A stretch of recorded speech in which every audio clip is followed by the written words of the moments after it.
présente plus Béatrice Dalle. L'actrice, révélée dans le film 37°2 le matin en 1986, a le caractère bien trempé et ne s'en est jamais caché. Aussi talentueuse que sulfureuse, Béatrice Dalle, qui fête ses 60 ans ce jeudi 19 décembre, en a vu de toutes les couleurs dans sa vie. Mais elle est comme ça Béatrice, elle consume la vie, avec passion quitte à se brûler les ailes. En 2018, Béatrice Dalle avait aussi prouvé par une drôle d'anecdote qu'elle n'était pas du genre à se laisser marcher sur les pieds. Je suis brutale d'aspect. Brutale dans mes réflexions, parce que je ne réfléchis pas, je donne mon cœur et il n'y a pas de calcul. Si tu me parles mal, je te fracasse. Il y a un mec qui m'a mal parlé, alors je lui ai mis une droite. C'est trop marrant, c'était dans le Marais. Le mec me parle trop mal, je lui mets une patate.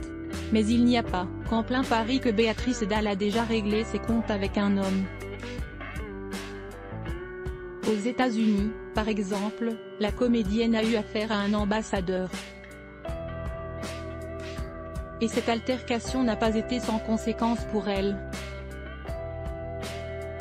Comme elle l'avait fait savoir dans un post Instagram il y a quelques années, Béatrice Dalle a révélé qu'il lui était interdit de pénétrer sur le territoire américain. Dans la section commentaires de la publication, supprimée depuis, sur laquelle on voyait une photo de la tête de Donald Trump dans une boîte, elle avait indiqué avoir été interdite de territoire pendant 7 ans après une altercation avec un ambassadeur américain qu'elle avait giflé en 1997.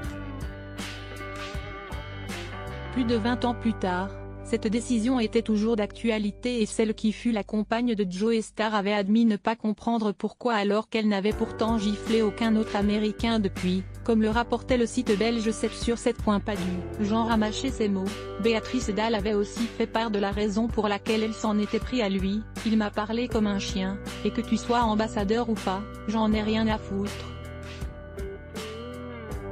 Si tu me respectes, je te respecte, si tu me respectes pas, je te haine que ta mère. Ça a le mérite d'être clair.